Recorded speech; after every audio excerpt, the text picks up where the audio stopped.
పొరబాటున చేజారిన తరుణం తిరిగొస్తుందా?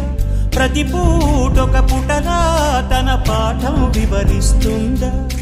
మన కోసమే తనలో తను రగిలే రవి తపనంతా కనుమూసిన తరువాతనే పెను చీకటి చెబుతుందా?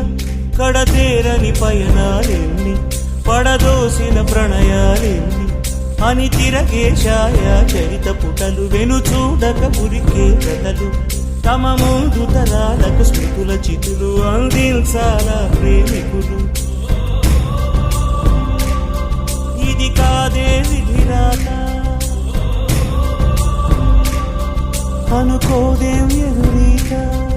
10 నెలలు తనలో నిన్ను మోసిన అమ్మైనా, అప్పుడో ఇప్పుడో కననే కలను